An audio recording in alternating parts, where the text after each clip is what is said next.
The Mass Effect trilogy has always been a tragic, looming epic, a story about sacrifice set against the unstoppable march of universal entropy. And yet, every single time I reach that final stretch, I catch myself clinging to the same delusional hope, maybe this time I can make it a happy ending for everyone. Which is ridiculous really, because Bioware has been telling us since Eden Prime that no one gets out of this clean. This isn't a fairy tale where the heroes all settle down in a cottage and live happily ever after. It's a war story, and war stories have consequences. To me, Mass Effect has always been about resilience, not because bad things don't happen, but because they absolutely do, and the characters keep moving forward anyway. If you thought even a flawless 100% completionist playthrough would spare you the pain, well, you haven't been paying attention. Still, it's not all doom and gloom. If you max out your war assets, make the right calls, and somehow live long enough to crawl to that final choice, there are a handful of characters who, against all odds, get to walk away with something resembling a happy ending. So, spoilers for a 13-year-old game incoming, here's my list of the Mass Effect faithful who actually do live happily ever after, or at least as close as this universe will allow.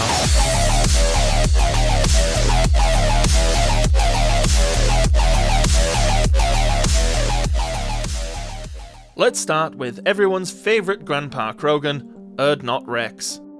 From the moment you meet him on the Citadel, the galaxy seems determined to put him down for some reason. If you are careless on Vermeer, Rex is gone in the blink of an eye, and even if you keep him alive, his future is far from certain. If Bakara doesn't survive Mass Effect 3, he's condemned to lead the Krogan alone, carrying the weight of rebuilding his people without at least one person in his life who truly understands him. But if you play it perfectly, cure the genophage without stabbing him in the back, and keep that bond solid through thick and thin, Rex gets the ending he deserves. He and Bakara stand together, united, ready to lead the Krogan into a future stronger than they've ever been. It's a rare Mass Effect ending that's not only happy, but well earned.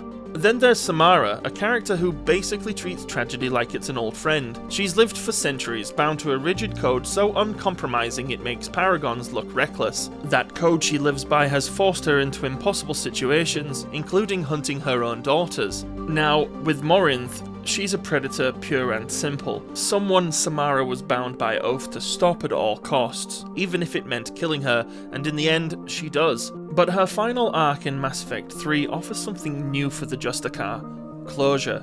In the monastery on Lessus, she reunites with her only surviving daughters, Rila and Falere.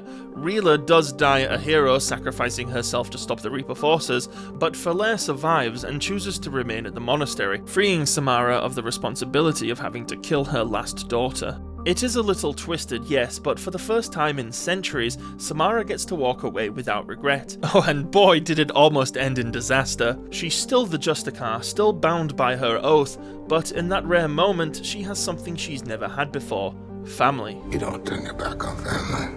Now for a little bit of a surprise entry: Zaid Masani. When Shepard first meets Zaid, he's basically the embodiment of will work for revenge.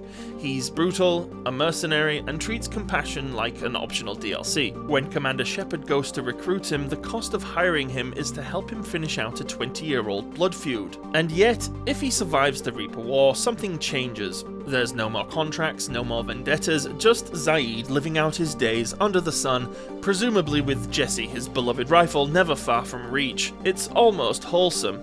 Almost. You might think that no one deserved a happy ending less than someone like Zaid, but if Shepard talked him down on Zoya, teaching him that revenge isn't the only thing worth living for, the payoff makes a little bit more sense. Either way, it's proof that even a life built on violence can find a little peace. I mean, just look at the guy.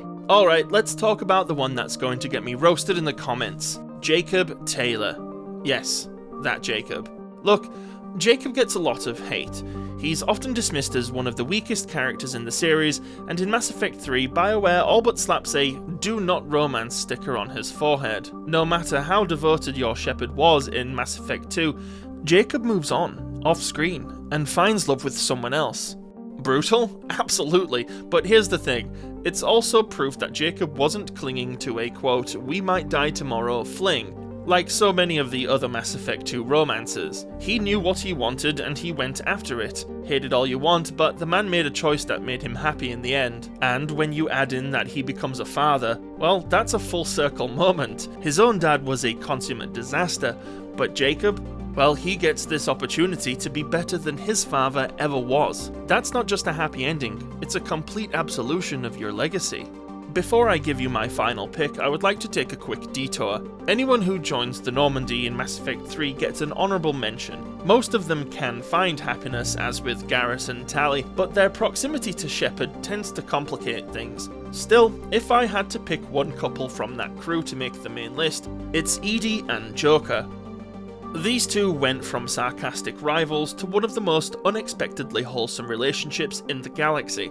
From petty jealousy to relentless teasing, they were basically made for each other from the start. A cybernetic odd couple with better chemistry than half the human romances. And if Shepard picks control, or more specifically synthesis, then we get that beautiful shot at the end. You know the one I'm talking about, the wreckage of the Normandy, the two of them walking out, embracing. It's arguably the purest joy experienced by any two characters in the entire trilogy. And of course, Bioware only lets you have it if you nail the so-called perfect ending. Figures. So that's it. Did I miss anyone? Probably. That's why the comment section exists. So go ahead and tell me who I left out and why I'm wrong. Don't forget to like, share, and subscribe to the channel if you haven't already, and hit the bell notification icon to be informed of the next one. In the meantime, you can find more in-depth character studies on the channel by clicking here. Keep us alive, my friends, and until next time. I should go.